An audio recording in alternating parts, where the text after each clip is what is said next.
are starting today Deaf Dialogue to go to Gadchiroli, which is one of the tribal areas of the country. It is in Maharashtra. And we are going to talk to Nasir Hashmi. Nasir is a very old colleague of Digital Empowerment Foundation. He first came to see DEF when we were doing awards. He was just watching us around, and then after that he got associated with us. He joined us to start a small center. Then he grew up as an entrepreneur, and now I must say that the story that we are going to hear is that how he has become a propagator of community networks, last mile connectivity, access, and also going house to house to give connectivity to the people and giving them all the solution that can come through digital connectivity. And in the time of COVID, also he is playing a very critical role of many people who want connectivity in remote areas in the villages, because they are isolated, because they cannot go anywhere. They need connectivity at their home sitting in a village, and he is using fiber connectivity to provide it. So we will use all these time in the next 45 minutes to hear the long story and the journey of Nasir Hashmi. You know, from last 15 years, he has been associated with us, 10 to 15 years, and how he grew up from, from a very small place in Gadchiroli, and how he has become now not only a successful entrepreneur, but also a great social worker.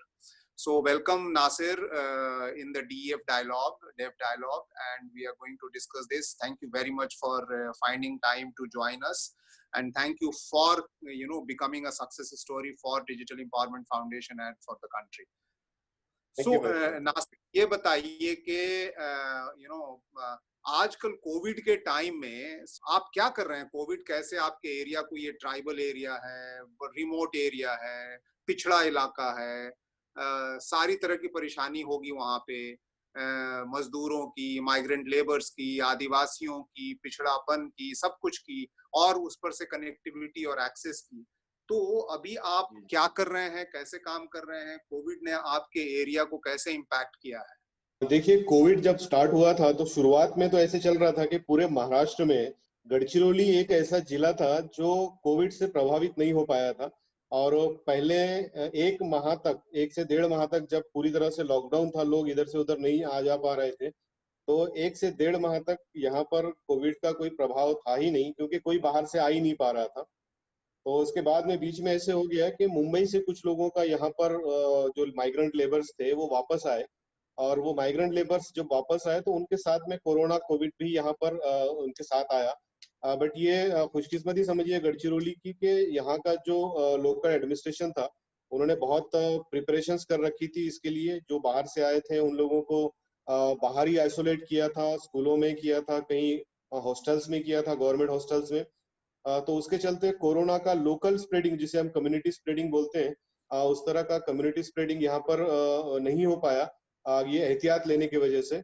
और इसका फायदा भी दिखा। अगर ये community spreading या local transmission अगर हो जाता, तो यहाँ की जो हेल्थ सर्विसेज है, या हम बोल सकते हैं स्वास्थ्य सेवाएं हैं, वो इस तरह की नहीं है कि हर गांव देहात में जाकर वो सर्विस दे पाते। तो शायद उन परिस्थितियों में हालात थोड़े से भयावह हो सकते थे, मगर प्रशासन ने जो ट्रैवलिंग करने वाले माइग्रेंट्स लेबर्स जो हैं, उन लोगों को पहले ही ट्रैक करके उनको जब आइसोलेशन में रख लिया था, तो उनमें से कुछ पॉजिटिव्स भी आए। जबकि मैं जिस ब्लॉक्स में हूँ, शायद गढ़चिरौली के कोरोना की शुरुआत भी इसी ब्लॉक से हुई थी, जहाँ पर माइग्रेंट लेबर जब आए थे तो 5 माइग्रेंट लेबर एक दिन में ही कोरोना पॉजिटिव उनका टेस्ट निकला था।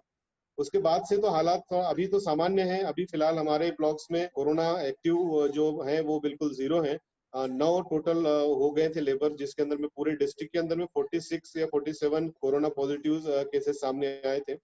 बावजूद इसके फिलहाल जो हालात हैं वो अंडर कंट्रोल हैं। फिलहाल कोई नई केसेस और सामने नहीं आई है इस मामले की। सिर्फ एक डेथ हुई है, वो भी बहुत अलग लोकेशन पर है, हार्ट पेशेंट। तो आपके यहाँ पर कोविड की वजह से जो देखने को मिल रहा है, जो आम जिंदगी से जो बिल्कुल बदल गया है, वो क्या देखने को मिल रहा है? सर, यहाँ पर जो चीज देखने को मिल रही है वो ये है कि अभी जैसे लोग बाहर से आकर बिल्कुल बेरोजगार हो गए हैं, तो उन लोगों के लिए रोजगार की एक बहुत बड़ी समस्या है। दूसरी बात है, यहाँ पर जो इकोनॉमिकली हम लोग बोल सकते हैं कि कुछ कुछ जो स्रोत है, यहाँ के लोकल अर्निंग्स के स्रोत हैं, उसके वजह से भी लोगों को बहुत ज्यादा मदद हुई है। अभी आप अगर देखेंगे तो अभी लेटेस्ट में हमारे यहाँ तेंदुपत्ते का एक बीड़ी बीड़ी पत्ता जिसको बोलते हैं उसका सीजन था। तो ये हुआ कि उस सीजन के अंदर में काफी लोगों को मदद हो गई इसके अंदर में। मगर अभी जो हालात हैं इकोनॉमिकली अगर हम लोग देखें तो पहले जिस तरह से लोग पैसे कमाकर अपना रोजी रोटी चलाते थे, अब और वो जो शहर में जाते थे, अब शहर में जाने का जो मकसद है वो अब खत्म हो चुका है पूरी तरह। अब शहर में जाना पॉसिबल नहीं है। करीबन पूरे गढ़चिरौली जिले में 50 से 60,000 माइग्रेंट लेबर हैं जो रिटर्न आए हैं, उनके रोजगार का समस्या है। दूसरा, यहाँ पर लोकल के अंदर में कोई भी इंडस्ट्री नहीं है। यहाँ पर सारा का सारा दारोमदार जो है वो खेती पर है। और खेती के काम, अब चलिए अभी बरसात शुरू हो गई है तो खेती के काम शुरू है, थोड़ा बहुत रोजगार उनको वहां से मिल जाएगा। मगर एक जैसे हम बोल सकते हैं कि एक ट्रैक पर जो गाड़ी चल रही थी मजदूरों की या बाकी सब चीजों की, तो उसमें काफी ऐसा प्रभाव पड़ा है जिसमें लोकल काश्तकार जो है, किसान है, वो अपने सामान बेच नहीं पाए हैं। जंगल से कुछ प्रोड्यूस निकलता था जिसको मार्केट में लाके बेचा जाता था, वो नहीं बेच पाए हैं। उसके बाद इसके अंदर में कुछ ऐसे हम तो चीज बोल सकते हैं कि जंगल के अंदर से जो उपज होती है, जिसके अंदर में बाम्बू का काम है, वो इस साल नहीं हो पाया है। उसके लिए लेबर्स को यहाँ पर लोकल में भी लेबर नहीं मिल पाया है। तो रोजगार के आधार पर तो ये बहुत बड़ा इम्पैक्ट इस पे पड़ा है। दूसरा है सोशल इम्पैक्ट। सोशल इम्पैक्ट में इस तरह से हो पाया है कि लोगों के अंदर ये जो सोशल डिस्टेंसिंग को लेकर या बाकी चीजों को लेकर जो भ्रामक बातें या भ्रामतियां जो फैली है जिस तरह से, तो को काफी फर्क पड़ा है। कई गाँवों ने तो हेल्थ वर्कर्स को तक आने नहीं दिया गांव के अंदर टेस्ट करने के लिए, कि नहीं कोई नहीं आएगा। रास्ते को ब्लॉक कर दिया था बहुत सारी जगह पर कि नहीं, हमारे गांव में इस चीज को एंट्री नहीं है। और इस तरह की भी बहुत सारी चीजें अब देखने को मिली हैं, जिसके अंदर में आने वाले दिनों में हम बोल सकते हैं कि ये जैसे जैसे इसका प्रभाव हटेगा, मगर जो एक इम्पैक्ट या सामाजिक या आर्थिक तौर पे जो इन लोगों पर पड़ा है, उसका एक दीर्घकालीन या बहुत समय तक इसका असर हम लोगों को यहाँ देखने को मिलेगा। ग्रामीण क्षेत्रों में ऐसा है कि जो क्षेत्र जहां पर पहुंचा भी नहीं जा सकता, वहां तो हेल्थ टेस्टिंग्स और बाकी चीजों की तो हम लोग उम्मीद भी नहीं कर सकते।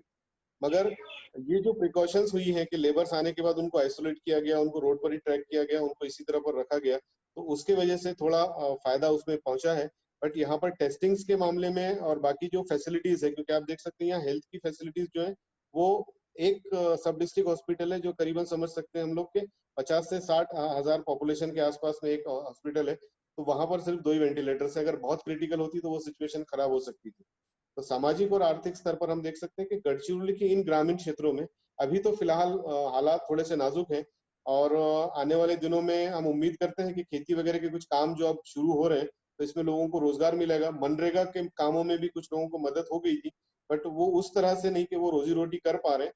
और दूसरी चीज है, यहाँ पर जैसे खाने पीने के लोगों की जब दिक्कतें शुरू हो गई थी, तो यहाँ लोकल कुछ एक्टिविस्ट थे जिन्होंने कंट्रीब्यूशन करके 1 से 1.5 महीने तक उन लोगों को घर पर राशन पहुंचाया है और उनका वो काम किया है। तो ग्राम सभाएं जो FRA फॉरेस्ट राइट एक्ट के अंदर में जब काम करती हैं, तो फॉरेस्ट प्रोड्यूस के साथ में उन लोगों ने खुद की भी मदद यहाँ पर की है। तो उसका भी काफी अच्छा असर मिला है। सरकारी स्तर पर तो मदद हुई है, मगर ग्रामीण क्षेत्रों में और जिस तरह से इस कम्युनिटी जो ग्रुप्स हैं, जिसको हम बोल सकते हैं कि ग्राम सभाएं जो है, जो अपार्ट ऑफ पंचायत रहती हैं, उन्होंने भी काफी अपनी एक्टिविटीज इसके अंदर में परफॉर्म की। Miss information, rumour, fake news का क्या चलन है आपके डिस्ट्रिक्ट में और आपके एरिया में, और इससे क्या असर है लोगों के ऊपर, और किस तरह के फेक न्यूज, र्यूमर्स वगैरह बहुत फैले हैं, क्योंकि इस कोविड के वक्त में फेक न्यूज भी बहुत बड़ा एक पैंडेमिक है। जी सर, इस चीज का असर, क्योंकि चूंकि मैं भी एक पत्रकारिता के क्षेत्र में ही काम कर चुका हूँ काफी सालों तक, तो अब जब हम लोगों ने ये चीजें देखी कि जिस तरह से रूमर्स फैलाए गए, रूमर्स फैले, बोल सकते हैं कि एक असर इस चीज का इतना निगेटिवली पड़ा है कि इसका सोशल बैड इफेक्ट, या बोल सकते हैं एक पेंडेमिक, सोशल पेंडेमिक भी इसको हम लोग बोल सकते हैं आगे चलकर, कि ये बहुत एक अलग तरीके का नजरिया लोगों को बनाने का मौका मिला। अब इसमें देखिए कि जो रूमर्स थे वो इस तरह से सोशल मीडिया पर तो फैलते हैं, वहां पर तो हम लोगों ने एडमिन को ब्लॉक कर दिया था या एडमिन ने अपने अपने ग्रुप्स को ये कर दिया था। मगर ये जो मास लेवल पर जो कम्युनिटी को जो गैदरिंग होती है, या मास लेवल पर हम बोल सकते हैं कि टीवी के माध्यम से होता है, ये सारी चीजों के, तो उसके ऊपर कहीं सेंसरशिप नहीं लगाई पाई थी गवर्नमेंट भी। तो उसका एक काफी असर हम लोगों ने भी महसूस किया है। और ग्राउंड पर कुछ लोग जो है, जिसे हम बोल सकते हैं कि संक्रमित बौद्धिक मानसिकता के लोग जो हैं, जिनका एक स्पेशल टेंडेंसी या मेंटेलिटी को लेकर सोच होती है, वो लोगों ने काफी गहरा असर इस कोरोना पेंडेमिक में डाला है। और ये एक ऐसा पेंडेमिक है, शायद इसका असर कोरोना के जाने के बाद भी हम लोगों को देखना पड़ सकता है, जिसका गलत सामाजिक प्रभाव हम लोगों को आगे दिखेगा। कि एज ए कम्युनिटी लीडर क्या आप लोग अपनी तरफ से किस तरह की कोशिश करते हैं र्यूमर्स को फाइट करने के लिए, या मिस इन्फॉर्मेशन को फाइट करने के लिए, या फेक न्यूज को फाइट करने के लिए? देखिए, जैसे अभी रूमर्स या इस तरह की जब बातें सामने आ रही थी, तो मुझे बड़ा अजीब सा लगा जब मेरे खुद के ही संबंधित कुछ लोगों ने मुझे कुछ क्लिप्स भेजी, कुछ व्हाट्सएप फॉरवर्ड्स किए, और उनका जो रवैया था उस सब चीजों को लेकर वो बड़ा अजीब था। वो बोल रहे थे कि ये कैसे हो रहा है, ये कैसे हो सकता है, हम लोग को यकीन नहीं आ रहा है, ऐसा भी हो सकता है क्या, ये सब टीवी में चल रहा है, ऐसे चल रहा है। और कैसे टीवी में चल रहा है मतलब सच है बस, बाकी उसको उससे कुछ लेना देना नहीं होता कि उसके पीछे क्या है। मगर एक बहुत सारी चीजें हैं फैक्ट चेक करके जो पोर्टल्स पर या सोशल मीडिया पर हम लोगों ने देखा है, कुछ ग्रुप्स हैं जो अच्छे से फैक्ट चेक को रिप्रेजेंट करते हैं। जैसे पुराने पुराने वीडियोस निकाल कर लाकर इससे जोड़ दिया गया था, पुराने चीजों को लाकर इससे लिंक इंटरलिंक कर दिया गया था। बावजूद इसके हम लोगों ने ये कोशिश की कि हमारे रिलेटेड जितने लोग हैं, जितने लोग हमसे पूछ सकते हैं, हम लोग जितने लोगों से बात कर सकते हैं, उन लोगों तक हम लोग ये एटलीस्ट ये कोशिश करते थे कि नहीं, ये देखिए ये फैक्ट चेक है, और आप देखिए जो दिख रहा है इंटरनेट पर या मोबाइल पर या जो चीज बेस पर है, उसको 100% आप उसको सच न मत मानिए। क्योंकि अगर आप उसको सच मान लोगे तो फिर उसका मकसद ही नहीं रह जाएगा, जो मकसद से वो लोग फैला रहे हैं वो तो चीजें फैलती जाएगी।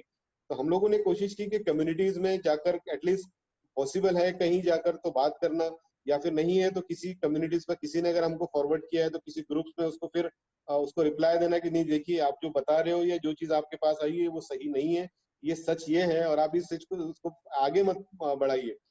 तो फॉरवर्डिंग करने की जो परंपरा आजकल चालू हो गई कि बिना किसी सोच समझे किसी चीज को आगे बढ़ा देना, तो उसका भी नुकसान हम लोगों को देखने को मिला है।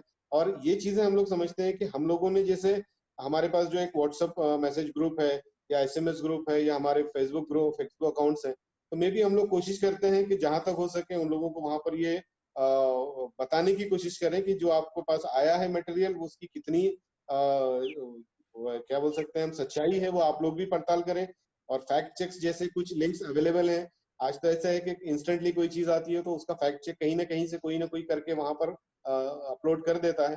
तो एटलीस्ट हम लोग फैक्ट चेक करें, और जो रखा जा रहा है सामने वो फॉरवर्डेड मटेरियल है, फॉरवर्डेड मटेरियल को एटलीस्ट उस पर यकीन न किया जाए, इस बात को समझाने के लिए बहुत ज्यादा कोशिश करते हैं। देखिए, जहां पर आप समझ सकते हैं कि जहां पर कोविड हो गया था, सारे काम बंद हो गए थे, बट हमारा ही ऐसा काम था, शायद हम लोग कोरोना कोविड के बीच में भी अभी तक भी काम कर ही रहे हैं, और शायद वो काम अभी भी शुरू है, अभी भी पेंडिंग कई कनेक्टिविटीज हैं। तो मैं 2015 से एक कनेक्टिविटी की एक्टिविटीज में इन्वॉल्व हुआ। जैसे डीएफ के, मैं सर आपने बताया शुरुआत में कि डीएफ के फंक्शंस में आता था, अवार्ड फंक्शंस में आता था, वहाँ काफी इनोवेशंस पूरे दुनिया से आते थे अलग अलग तरह से। तो मुझे याद है कि नेपाल से कोई थे जिन्होंने कनेक्टिविटी को लेकर एक काफी अच्छा काम किया था, जिन्हें मैक्सेस से अवार्ड भी मिला हुआ था। तो मैं उस चीजों से ज्यादा प्रभावित होकर मैंने सोचा कि मेरे गढ़चिरौली जिले में भी इन चीजों की बहुत ज्यादा जरूरत है, क्योंकि कोई बाहर से कंपनी आए और कंपनी आकर यहाँ पर काम करे, तो वो जब तक प्रॉफिट एंड लॉस कैलकुलेट करेगी तब तक तो यहाँ पर इंफ्रास्ट्रक्चर डेवलप होना नहीं था। तो उस वक्त हम लोगों ने ये कोशिश की कि यहाँ पर कनेक्टिविटी का जो मेजर इशू है उस पर थोड़ा सा हम लोग काम करेंगे। तो इसी तरह हम लोगों ने छोटी सी एक शुरुआत करी थी 2015 में, जब हमारा सीआईआरसी भी वहाँ ऑपरेशनल था। तो उसमें था कि हम लोगों ने रेलवे वायर के थ्रू या रेलटेल की जो रेलवे की बैंडविड्थ होती है उसके थ्रू हमने एक लोकल कम्युनिटी में इंटरनेट डिस्ट्रीब्यूशन का काम शुरू किया था, वो रेडियो के थ्रू था। जब हम रेडियो के थ्रू वो काम करते थे तो लोगों को उस वक्त बीएसएनएल के अलावा भी कोई कंपनी इंटरनेट दे सकती है, इस बात पर यकीन करवाना थोड़ा सा मुश्किल वक्त था। तो आज से करीबन 5 साल पहले इस चीजों की जब हम लोग शुरुआत की थी, थोड़ा सा शुरुआती दौर काफी मुश्किल गया। हम लोग धीरे धीरे रेडियोस पर एक्टिविटीज हम लोगों ने बढ़ाई, हमारा एरिया बढ़ाया। आज 45 किलोमीटर के एरियाज में हम लोग रेडियो कनेक्टिविटीज के साथ साथ अब फाइबर कनेक्टिविटीज भी देते हैं, क्योंकि अब लोगों की बैंडविड्थ की डिमांड बढ़ गई है। पहले लोग 1 एमबीपीएस 2 एमबीपीएस में भी संतुष्ट थे, आज 100 या 50 एमबीपीएस में भी लोगों को काम करने में थोड़ी सी दिक्कत जाती है। तो ये एक थोड़ा सा फायदा हम लोगों को मिला। तो कनेक्टिविटी एक ऐसा प्रोफेशन था जो शायद उस वक्त मैंने समझ लिया था जब डीएफ के फंक्शंस में मैंने पार्टिसिपेट किया था कि ये आने वाला फ्यूचर है एक एंटरप्रेन्योर का, कि जिसमें हम लोग काफी अच्छी तरह से अपने आप को स्टैब्लिश कर सकते हैं उस एरियाज में जहाँ पर ऑलरेडी लोगों की नीड है कनेक्टिविटी। तो मोबाइल नेटवर्क्स तो थे मगर इंटरनेट के मामले में बहुत ज्यादा ये नहीं था। और जैसे जैसे कनेक्टिविटीज का इंफ्रास्ट्रक्चर बढ़ता गया तो हम लोगों ने शुरुआत करी थी, 2-3 कनेक्शन थे जो 3-4 मैंने उन लोगों के साथ ये सारा चीज ये हुआ था, इंटरेक्ट हुआ था। फिर धीरे धीरे हम लोगों ने सोचा कि इसको अब बढ़ाया जाए। तो फिर उसके बाद हम लोगों ने एक बीएसएनएल के साथ भी एक पार्टनरशिप करी और उनकी भी बैंडविड्थ लेकर उनकी भी फ्रेंचाइजी के साथ में हम लोग आगे बढ़े। तो उसके साथ अब हम लोग 4 ब्लॉक्स में हम लोग कनेक्टिविटीज अभी फिलहाल दे रहे हैं, जिसमें गढ़चिरौली जिले के 3 ब्लॉक्स हैं और एक पड़ोसी गोंदिया जिले का एक ब्लॉक है अर्जुनी करके। तो यहाँ पर हम लोग क्या करते हैं कि कनेक्टिविटीज के लिए हम लोग रेडियोज और फाइबर दोनों कनेक्टिविटीज का यूज करते हैं। अब जब पेंडेमिक आया और कोरोना का असर जब हम लोगों को देखने को मिला, तो बहुत सारे लोगों की रिक्वायरमेंट्स एकदम से बढ़ गई। तो इन सब चीजों को हम लोगों ने बहुत अच्छी तरह से ऑपरेट किया और एक करीबन इन 2 महीनों के पीरियड में हम लोगों ने 200 से ज्यादा नए कनेक्टिविटीज लोगों को हम लोगों ने कनेक्ट की। इसके साथ ही हम लोगों का एक और प्रोग्राम जो कनेक्टिविटी से रिलेटेड है, वो एज ए सीएससी है, जो सीएससी एसपीवी के थ्रू हमारे पास आया। तो as a VLE village level entrepreneur वो भी एक अपॉर्चुनिटी मुझे मिली और हम लोग पंचायतों के अंदर की जो कनेक्टिविटी मेंटेनेंस है, जो गवर्नमेंट ने बीबीएनएल के थ्रू वहां पर भारत फाइबर के द्वारा जो शुरू किया है, उसको भी हम लोग वहां पर अभी मेंटेन करते हैं। और हर पंचायत के अंदर में अभी हर 5 इंस्टीट्यूशंस को हम लोग कनेक्टिविटी किए हैं, जिसमें कुछ लोकल आंगनवाड़ीज हैं, कुछ लोकल इंस्टीट्यूशंस हैं। तो यहाँ पर यह है कि फाइबर गवर्नमेंट ने जो एक फाइबर वहां तक पहुंचाया था, उस फाइबर के थ्रू अब हम लोग लोकल लास्ट माइल कनेक्टिविटी दे रहे हैं। और इसका जो फायदा है, अब जो ऑनलाइन एजुकेशन है, ऑनलाइन एक्टिविटीज है या ऑनलाइन जो वर्क टू होम करते हैं, उन लोगों को इसका अब सीधे सीधे असर देखने को मिल रहा है कि वो लोग बाहर से आकर भी अब घर के यहाँ पर आराम से काम कर पा रहे हैं। उनको जितनी बैंडविड्थ या कनेक्टिविटी चाहिए वो आराम से हम लोग वहाँ प्रोवाइड कर पा रहे हैं। और दूसरी चीज है कि हॉटस्पॉट या जो कम्युनिटी वाईफाई का जो कॉन्सेप्ट है, जो रेलवे के थ्रू हम लोग कर रहे थे, तो उसमें भी एक फायदा देखने को मिला कि जो लोग बहुत ज्यादा इंस्टॉलेशन कॉस्टिंग वगैरह पे नहीं कर पाते, वो छोटे मोटे हॉटस्पॉट से या शेयरिंग कनेक्शंस, क्योंकि हमारे यहाँ थोड़ा सा लोगों का प्राइस के लिए या पैसों को लेकर थोड़ा सा उनका चॉइस ये होता है कि थोड़ा सा सस्ता हो जाए। तो हम लोग क्या करते हैं, ऐसे बेस में हम कम्युनिटी बेस एक कनेक्शन दे देते हैं, जिसमें शायद 5 से 10 घर जो है वो मिलाकर एक कनेक्शन लेकर वो अपनी सारी एजुकेशन और बाकी जरूरतों को भी पूरा कर सकते हैं। और ये शायद अपने आप में एक अलग ही उदाहरण है कि हम लोग इकोनॉमिकली इस पर भी हम लोग लोगों को ये फैसिलिटी देते हैं कि वो उस तरह से कनेक्टिविटी लेकर वो आपस में शेयरिंग कर सके, उसका फायदा उन लोगों को मिलता है। और ये स्कूल के बच्चे जो है बेसिकली अभी बहुत सारे पेंडेमिक में ये हो गया था, जैसे कोरोना आया तो बहुत सारे इंस्टीट्यूशन से बच्चे वापस आ गए थे, JEE के क्लासेस चल रहे थे, नीट के क्लासेस चल रहे थे, बट वो सारी चीजें उनको ऑनलाइन करनी थी। तो ऐसे में हम लोगों को एक बहुत अच्छी अपॉर्चुनिटी मिली। और हम ये समझते हैं कि ये कोरोना एक तरफ जहां महामारी लेकर आया, वहां हमारे लिए एक अपॉर्चुनिटी भी लेकर आया कि हम लोगों को हमारे इंफ्रास्ट्रक्चर को 100% यूटिलाइज और हमारे एफर्ट्स को 100% यूटिलाइज करने के लिए एक मौका मिला। और उसको जहां तक हम लोग समझते हैं कि हम लोगों ने अब तक तो उसको पूरी तरह पूरा करने की पूरी तरह से हमारे तरफ से कोशिश की। जो लोग सुन रहे हैं उनके लिए मैं कहना चाहता हूं कि आज से 7-8 साल पहले जो नासिर हैं, वो डीएफ के साथ जुड़ के उन्होंने कम्युनिटी इंफॉर्मेशन रिसोर्स सेंटर की शुरुआत की। उसमें होता यह है कि 3-4 कंप्यूटर लगा के लोग या तो ट्रेनिंग देते हैं, डिजिटल लिटरेसी देते हैं, गवर्नमेंट स्कीम्स को प्रोवाइड करते हैं, फोटोकॉपी कराते हैं, इस तरह की सारी सर्विसेज करते थे। लेकिन नासिर ने एक और कदम ये उठाया कि हमारी जब पहली कम्युनिटी नेटवर्क्स की ट्रेनिंग हुई, जिसमें नेपाल से महावीर पुन जो हैं, जो मैक्सेस से अवार्डी हैं, वो आए थे, हम लोगों को ट्रेनिंग दे रहे थे और हमारे बहुत सारे लोगों को जो इसको इंटरेस्ट था कम्युनिटी नेटवर्क्स में, तो नासिर ने वहां से ट्रेनिंग हासिल की। और हासिल की तो शायद उस वक्त उनको ये भी नहीं पता होगा कि इसका क्या इस्तेमाल है या कैसे कर सकते हैं, लेकिन जब घर वापस गए और देखा कि गढ़चिरौली के एरिया में कनेक्टिविटी नहीं मिल रही है और ये खुद जो अपना सेंटर चलाते थे, ये तो कभी या तो मोबाइल सिम से जोड़ के चलाते थे या कभी बीएसएनएल से लेकर चलाते थे। और गांव में जैसे मैं लोगों को बताऊं कि अगर गांव में आप काम करते हैं तो आपके पास बीएसएनएल के अलावा कोई चॉइस नहीं होता है, जो कि ज्यादातर लोग कहते हैं कि काम ही नहीं करता है भारत संचार निगम लिमिटेड का जो कनेक्टिविटी है। तो लोग जो हैं वो धीरे धीरे मोबाइल पेनिट्रेशन बढ़ता गया तो उस पर डिपेंडेंसी बढ़ती गई, लेकिन बैंडविड्थ नहीं मिलता था। तो नासिर ने फिर उसके बाद सीएससी जो कॉमन सर्विस सेंटर है उसका भी इन्होंने लाइसेंस लिया। उसके लाइसेंस से इनको फायदा ये हुआ कि आधार कार्ड देना या गवर्नमेंट की जितनी स्कीमें हैं उसको देने में इनको आसानी हुई। एक और बड़ा फायदा ये हुआ उसके बाद कि इन्होंने फिर हमारे साथ मिलके जो कम्युनिटी नेटवर्क्स किया था, उसमें इन्होंने देखा कि कम्युनिटी नेटवर्क्स के लिए हमको क्या चाहिए, हमको बैंडविड्थ चाहिए। तो रेलटेल जो है वो बैंडविड्थ बेचता है, तो उन्होंने उनका फ्रेंचाइजी लिया और उससे उन्होंने कनेक्टिविटी प्रोवाइड करना शुरू किया। और फिर उसके बाद जब सीएससी का लाइसेंस मिलने की वजह से इनको एक और लाइसेंस ऑटोमेटिक मिल गया कि सीएससी के लाइसेंस होल्डर भी as a franchisee of internet काम कर सकते हैं। तो उन्होंने फिर बीएसएनएल से फिर से टाई अप किया और अब बीएसएनएल से कनेक्टिविटी लेके पंचायत लेवल पे उसको बाकी आगे चाहे वो आशा वर्कर के घर हो या आंगनवाड़ी हो या स्कूल हो या कोई गवर्नमेंट के ऑफिस हो, उसको फाइबर से जोड़ते हैं और हर कनेक्टिविटी से इनको पैसे मिलते हैं। गवर्नमेंट उनको हर महीने के टारगेट देती है और बोलती है कनेक्टिविटी करने के लिए, और हर कनेक्टिविटी से इनको पैसे मिलते हैं। और जो तो ये लोग 3 या 4 ब्लॉक में काम करते हैं और कहीं रेलटेल को यूज करते हैं, कहीं बीएसएनएल को यूज करते हैं और कहीं पे मोबाइल ही यूज करते हैं। तो इनके पास मिक्स भी है कि कहीं वाईफाई हॉटस्पॉट, कहीं पे फाइबर, कहीं पे दोनों का मिक्स करके यूज करते हैं। तो नासिर ये बताइए कि अभी जो है आपके पास एक तो 4 ब्लॉक का नाम बताइए हमें साफ साफ, और ये बताइए कि अब तक टोटल पिछले 5-7 सालों में आपने कितनी कनेक्टिविटी प्रोवाइड की है। देखिए, अभी हम लोग जो है गढ़चिरौली के कुरखेड़ा, आरमोरी, वड़सा और कोरची, ये ऐसे 4 ब्लॉक्स में हम लोग अभी एक्टिविटी कर रहे हैं, जिसमें इंटरनेट कनेक्टिविटी के साथ साथ हम लोग बाकी इंफ्रास्ट्रक्चर एक्टिविटीज पर भी हम लोग काम कर रहे हैं।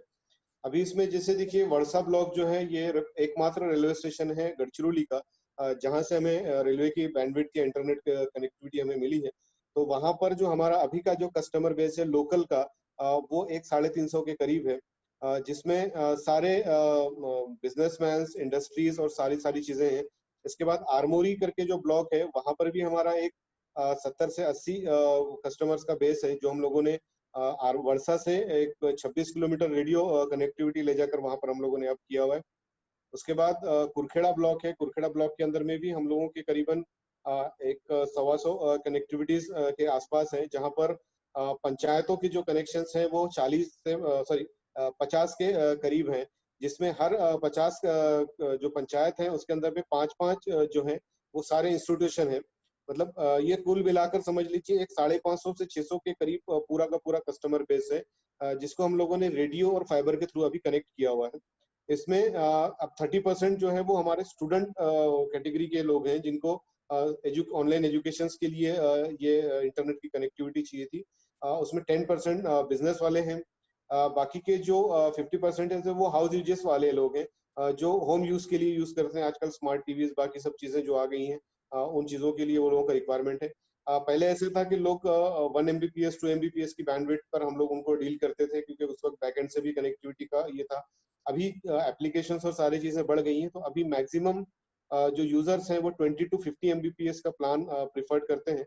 हम लोग करीबन 20 MBPS तक के प्लान जो है वो उनको कम से कम 700 से 800 रुपए के बीच में हम लोग यहाँ पर उनको प्रोवाइड करते हैं, जो एज ए मेट्रोज और बाकी जगह पर जो प्राइस है, एज सेम प्राइजेस हम लोग उनको यहाँ पर भी प्रोवाइड करते हैं। कनेक्टिविटी का भी बहुत मिनिमम चार्जेस हम लोग उनसे लेते हैं। और इन सब चीजों के बीच में अभी जो एक बहुत सारा चीजें हम लोगों को देखने को मिली है, वो है वो कम्युनिटी वाईफाई हॉटस्पॉट का जो है वो है, जिसके अंदर में एक हॉटस्पॉट से करीबन 4 से 5 फैमिलीज जो है वो कनेक्ट हो पाती हैं, और वो 50 MBPS का बैंडविड्थ आराम से एक 15 से 20 लोग यूटिलाइज कर पाते हैं एक साथ। और उसमें अभी तक तो कोई शिकायतें हम लोगों को नहीं है, क्योंकि हम लोग सारी राउटिंग और वो मोबाइल नेटवर्क फिल्टरिंग के साथ में मैनेज करके उन लोगों को दिया हुआ है। दूसरा एक चीज है कि अभी BSNL, रेलटेल और BBNL ऐसी 3 कनेक्टिविटीज के साथ हम लोग काम कर रहे हैं। इसमें होता ये है कि जिस तरह रेल वायर की कनेक्टिविटी जहाँ फिजिबल होती है, रेडियोस के थ्रू जाना होता है, तो हम रेल वायर के थ्रू वहां चले जाते हैं। जहाँ पर फाइबर पड़ी होती है, फाइबर हम लोगों ने लेइंग कर रखी है, वहां पर हम लोग BSNL और BBNL के थ्रू पर कनेक्टिविटी कर लेते हैं। कुल मिला के ऐसे समझ लीजिए कि हम लोग चाहते हैं कि किसी भी तीनों फ्रेंचाइजी में से जो भी फिजिबल जहाँ लोकेशन पर हो, उस लोकेशन पर हम लोग देते हैं। आज के तारीख में हम लोगों ने बैंक्स को भी कनेक्टिविटी दे रखी है। रेलटेल के थ्रू हम लोगों ने एक रिमोट एरिया है यहाँ पर शंकरपुर, जो वर्षा ब्लॉक में आता है, वहां पर एक 12 किलोमीटर पर हम लोगों ने रेडियो कनेक्टिविटी दी है स्टेट बैंक को। और स्टेट बैंक की कनेक्टिविटी पिछले 5 सालों से अनइंटरप्टेड चल रही है। तो वहां के सारा का सारा एक्टिविटी जो है अभी बहुत अच्छे से उन लोगों का ऑपरेशनल हो गया है। कुछ फैक्ट्रीज हैं जो जंगलों के बीच हैं, जहां पर कोई भी बैंडविड्थ से कनेक्टिविटी नहीं जा सकती, वहां भी हम लोगों ने रेडियो टावर्स खड़े करके उन लोगों को भी वहां से कनेक्ट किया हुआ है। तो ऐसे समझ लीजिए कि हमारे पास कनेक्टिविटी का वो सारा कैटेगरी कवर अप हुआ है जिसको इस चीज की जरूरत थी। होम हाउस यूजर जो है, होम यूजर्स, उनके लिए भी हम लोगों ने किया हुआ है। ऑफिस जो है, जो गवर्नमेंट ऑफिसेज हैं, उनको भी हम लोगों ने कनेक्ट किया हुआ है। उसके बाद में जो स्टूडेंट्स एजुकेशन के इंस्टीट्यूशन हैं, उनको भी हम लोगों ने कनेक्ट किया हुआ है। कुछ एजुकेशन इंस्टीट्यूट ने खुद की लाइंस लेकर स्टूडेंट्स के लिए फ्री वाईफाई की फैसिलिटीज अवेलेबल करवाई है। और उसके बाद में गवर्नमेंट का जो बीबीएनएल और इसका प्रोजेक्ट है पंचायतों का, उसको लेकर भी हम लोग अभी आगे बढ़ रहे हैं। और इंशाल्लाह हम लोग आने वाले दिनों में शायद 1000+ हम लोग क्रॉस कर जाएंगे, जिसमें ये सारी कनेक्टिविटीज पंचायतों के थ्रू जब होगी तो शायद 500 कनेक्शंस जो है वो सिर्फ ग्रामीण क्षेत्रों के ही हमारे पास रहेंगे, जो गांव के अंदर में 10 एमबीपीएस की अनइंटरप्टेड सर्विस हमारी ले पाएंगे। तो ये जो बीबीएनएल के साथ आपका टाई अप है, या आप जो सीएससी के थ्रू जो आप जो हैं वो आपको फ्रेंचाइजी मिली हुई है आईएसपी का रोल प्ले करने के लिए, और Bharat broadband network limited BBNL ने का जो स्कीम है भारत नेट, जिसमें वो लोग 100 एमबीपीएस पंचायत तक ले जाते हैं, और उसके बाद उनका प्रॉमिस ये होता है कि उसके आगे फिर वो आंगनवाड़ी को बांटना और स्कूल को बांटना, ये करना। ये तो और जगह तो देखने को मिला नहीं, लेकिन आपके यहाँ देखने को मिल रहा है कि इसकी रियलिटी कि आप वहां से कनेक्टिविटी लेके आंगनवाड़ी और इसमें लेके चले जा रहे हैं, जो कि बड़ी बड़ी अच्छी खबर है। लेकिन ये बताइए कि वो जो पंचायत तक बीबीएनएल जो कनेक्टिविटी लेके आता है, क्या उसकी लिमिटेशन 100 एमबीपीएस है या उससे ज्यादा है? सर, वैसे अगर देखा जाए तो 1 गीगा मतलब 1 जीबीपीएस तक का बैंडविड्थ हम लोग उसके अंदर में थ्रू कर सकते हैं। मगर अभी चूंकि वहां पर सिर्फ 5 इंस्टीट्यूशंस का ही टारगेट गवर्नमेंट ने रखा हुआ था और लोकल कनेक्टिविटीज को थोड़ा सा भी बैरियर किया हुआ है, तो इस वजह से अभी वहां पर 100 की एमबीपीएस की जो है वो लीज लाइन वहां पर दे रखी है। और उसके आगे भी शायद जैसे रिक्वायरमेंट बढ़ेगा, क्योंकि अभी हम लोगों ने जो नया फाइबर लिंक किया हुआ है, जो सारा अंडरग्राउंड जा रहा है, वो 96 कोर का फाइबर है, जो शायद अभी तक के बाकी जगह 48 के ऊपर तो फाइबर हम लोगों ने नहीं डाली थी, मगर अभी रिमोट लोकेशंस में सारी की सारी 96 कोर की जो है वो फाइबर हम लोगों ने अभी लिंक किए। तो इसको लेकर गवर्नमेंट का मेरे ख्याल से कुछ और बड़ा प्लान्स है आने वाले दिनों में। शायद ये एक इंटरनेट हब की तरह और रूरल एरियाज में टेक्नोलॉजी को लेकर या कनेक्टिविटीज को लेकर काफी कुछ करने का गवर्नमेंट का शायद मंशा होगी। अगर फिलहाल जो 100 एमबीपीएस की बैंडविड्थ है, इसमें तो नॉर्मल इंस्टीट्यूशंस की जो कॉल्स है, क्योंकि अभी बहुत सारी पेंडेमिक में हम लोगों ने एक चीज ये करी है कि बहुत सारे लोगों की वीसीज हम लोगों ने हमारे नेटवर्क पर कराई है। जैसे जूम ऐप है या बाकी जो व्हाट्सएप चैट वगैरह जो पर उन लोग को अभी मीटिंग्स वो लोग करते हैं, तो अलग अलग एप्लीकेशंस के थ्रू भी, सिस्को के थ्रू भी उन लोग कुछ मीटिंग्स अरेंज करते हैं। तो इसका फायदा ये हो गया कि पंचायत के लोगों को बाहर आने की जरूरत भी नहीं है, वो वहीं से बैठकर वहीं से उनके मोबाइल पर एप्लीकेशन शुरू करके मीटिंग अटेंड कर सकते हैं। जो भी इंस्ट्रक्शंस है उनके वो दे सकते हैं। जो एक बैरियर था कि वहां से आना है फिर जाना है, ट्रांसपोर्टेशन तो अभी पूरी तरह से बंद है, ट्रेवल्स नहीं है, गाड़ियां नहीं है, लोगों को पैदल आने जाने में दिक्कतें हैं। तो जैसे एक पंचायत का मुख्यालय जो होता है, वहां से भी करीबन उसका डिस्टेंस जो होता है 50 से 60 किलोमीटर होता है एक रेडियस में। देखिए, क्योंकि हमारे यहाँ की पॉपुलेशन डेंसिटी जो है वो थोड़ी सी बड़ी है, जो क्षेत्र है, जोग्राफिकल क्षेत्र जो है बड़ा है, और जो पॉपुलेशन है वो कम है। तो ऐसे बड़े क्षेत्रों का एरिया होता है, 40-50 किलोमीटर का दायरा होता है, जहाँ पर ये लोगों को अपने सेंट्रल इंस्टीट्यूशन को ये कम्युनिकेट करना होता है। तो ये 100 एमबीपीएस की बैंडविड्थ जो है वो इस तरह की भी एक्टिविटीज में काफी अच्छी तरह से यूटिलाइज हो जा रही है। इनके बैठे बैठाए वीसीज हो जा रही है। अभी आंगनबाड़ी सेविकाओं को टैबलेट्स भी दे चुकी है गवर्नमेंट, जिसके थ्रू अब लोग वो बच्चों के आधार कार्ड भी वो पंचायत आशा वर्कर्स या वो आंगनबाड़ी सेविका ही बना पाएंगी। तो उन सब चीजों के लिए उनको कनेक्टिविटी की जरूरत है, जो कनेक्टिविटी अब हम लोगों को पंचायत के थ्रू प्रोवाइड कर रहे हैं। तो ये जो 5 इंस्टीट्यूशन जो हैं, जिनको गवर्नमेंट बोलती है पंचायत में जो कनेक्टिविटी पहुंचने के बाद कि वो 5 इंस्टीट्यूशन को कनेक्ट करना है, वो कौन से 5 इंस्टीट्यूशन है? और सर, उसमें एक तो है आपका पीएचसी है, जो हेल्थ डिपार्टमेंट से मेडिकल कनेक्टेड है। दूसरा हेल्थ सेंटर, जिसको हम लोग बोल सकते हैं प्राइमरी हेल्थ सेंटर। उसके बाद आंगनवाड़ी है। उसके बाद में एक तलाठी जो होता है पंचायत इसके अंदर में, और उसको कनेक्टिविटी देनी है। वहाँ की लोकल गवर्नमेंट जो स्कूल है, वो उसको एक कनेक्टिविटी देनी है। और उसके बाद एक वहाँ का जो लोकल इंस्टीट्यूट है, कोई भी स्कूल होगी, दूसरी प्राइवेट स्कूल जो भी कनेक्टेड होगी, उसको हम लोग उसमें कनेक्ट करते हैं। तो और जो एयरटेल के साथ जो आपने फ्रेंचाइजी ली है, वो एज ए कंपनी आप काम करते हैं या एज ए सीएससी ऑपरेटर काम करते हैं? नहीं सर, उसके लिए हम लोगों ने उस वक्त एक सीएससी बनाई थी। उस कंपनी का नाम है एमी प्रो। तो वो एमी प्रो का मैं फाउंडर हूँ। तो एमी प्रो के थ्रू ही हम लोगों ने रेलटेल का फ्रेंचाइजी लिया है। तो वो एक कंपनी है जो कमर्शियल एक्टिविटीज में हम लोग करते हैं। और सीएससी सीआईआरसी जो है, सीआरसी जो हम लोगों ने किया था, उसको भी हम लोगों ने यहाँ पर रजिस्टर्ड कर लिया था। तो community digital community information and resource centre, तो उसके थ्रू फिर हम लोग बाकी की कम्युनिटी एक्टिविटीज भी करते हैं। तो आपने जो डीएफ के साथ जो सीआईआरसी शुरू किया था, उसको आपने एक लोकल नॉट फॉर प्रॉफिट संस्था की तरह रजिस्टर कर लिया। जी सर। हम्म, हमारे हम्म, एक सब्सक्राइबर हैं, तुलसी में रहते हैं, वो पंच भाई करके उनका नाम है। उन्होंने बीसी तो ले लिया था, मगर बीसी के लिए कनेक्टिविटी उनके पास नहीं थी, और वो मेरे लोकेशन से करीबन 11 से 12 किलोमीटर दूर उनका लोकेशन है। तो उनका घर भी जो था वो सिंगल फ्लोर ही था, मतलब ऐसा नहीं था कि बहुत ज्यादा हाइट थी। तो अब उसका जो कनेक्टिविटी किया हमने एक रेडियो लगाकर, तो करीबन समझिए कि हम लोगों ने 30 फीट का पोल जो है वो खड़ा किया वहां पर, और वो पोल पर हमने एयर ग्रिड लगाई और एयर ग्रिड से कनेक्टिविटी किया। पिछले 3.5 सालों से उनका कनेक्टिविटी प्रॉपर चल रहा है, और उनका जो बीसी का जो टर्नओवर है वो मेरे ख्याल से 1 करोड़ से ऊपर भी जा चुका है, और वो काफी उसके अंदर से फायदा भी ले रहे हैं। नरेश पंजभाई करके, में बहुत पुराने सब्सक्राइबर हैं, हमारे साथ जुड़े थे रेलटेल के साथ में। तो वो ऐसे कनेक्टिविटी जो है वो प्रॉपरली कर पा रहे हैं। इस कनेक्टिविटी होने की वजह से गाँव में सारी बैंक की फैसिलिटी है उनके पास, लोग आते हैं, पैसे जमा करते हैं, उनको विड्रॉल देते हैं। और इस दौरान जिस वक्त अभी उनके खाते में गवर्नमेंट ने भी कुछ 500 रुपए वगैरह डाले थे, तो उसका भी फायदा उन लोगों को बहुत ज्यादा मिला, और इससे ये कनेक्टिविटी होने की वजह से उनको बिना दिक्कत के सारी चीजें आसानी से करने को मिली। बहुत बढ़िया, बहुत बढ़िया। तो अभी जो है वो Nasir Hashmi as a franchisee, एम्प्रो franchisee of RailTel, Nasir Hashmi as a CIRC operator and CSC operator, and also the franchisee of the CSC का जो लास्ट माइल कनेक्टिविटी है भारत नेट का, तो आपकी क्या मंथली आमदनी हो जाती है? सर इसमें देखिए करीबन अभी 1 से 1.5 लाख रुपए का मंथली अर्निंग्स इसमें हो जाता है, जिसमें रेलटेल से, बीएसएनएल से और बीबीएनएल के थ्रू, मतलब तीनों तरीके से हम लोग अर्न कर पाते हैं। इसमें कुल मिलाकर जो अर्निंग्स है वो पर्सनली मुझे तो 1.5 लाख रुपीज उसमें मिल जाते हैं। दूसरे बाकी जो रिकरिंग कॉस्ट्स हैं, बाकी जो स्टाफ मेंबर्स हैं, उन लोगों के लिए बाकी हमारे पास जो मॉडल है, तो उन लोगों को भी हम लोग करीबन समझ लीजिए कि आज के तारीख में हमारा मंथली पे आउट जो है वो 80 से 90 हजार रुपए हम लोग को सैलरी हम लोग इनको पे करते हैं। और ये सारी चीजें इसलिए हो पाई क्योंकि हम लोगों को ये कनेक्टिविटी और ये सारी चीजें जो है ये करने का मौका मिला, क्योंकि अगर ये एक्सपोजर हमें अगर नहीं मिला होता किसी वजह से, तो शायद हम लोग वो नहीं कर पाते, और एक छोटे से गांव में स्कूली हाई स्कूल तक पढ़कर फिर बाद में बीएफ तक पहुंचने का जो मौका मिला, और वहाँ की जो एक्सपोजर्स मिली, जो इनोवेशंस देखने को मिले, तो उन्होंने एक सोचने का मौका दिया कि आपकी जरूरत और यहाँ की चीजों को कैसे हम मिला सकते हैं।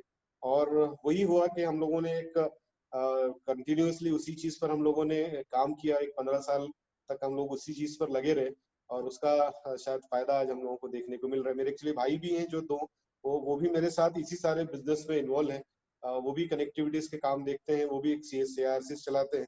तो कुल मिला के एक टेक्नोलॉजिकल सपोर्ट जो था, जो मैं समझ पाया था, वो शायद मैंने और बाकी लोगों को उसमें इन्वॉल्व करके मैं उन लोगों की भी इकोनॉमिकली उनको सपोर्ट देने में, या उनकी भी बोल सकते हैं फायदा पहुंचाने के लिए मदद हुई। आपने जो डीएफ में सीखा और उसको जाके अपने गांव में अप्लाई किया, शायद डीएफ का मकसद भी यही है कि कैसे हम लोग लोकल लेवल पे एंटरप्रेन्योर पैदा करें और उनके अंदर जो है एस्पिरेशंस ऐसे पैदा करें कि वो लास्ट माइल कनेक्टिविटी करें और डिजिटल इंक्लूजन करें और उससे सबको फायदा हो। तो आपका बहुत अच्छा एग्जाम्पल है।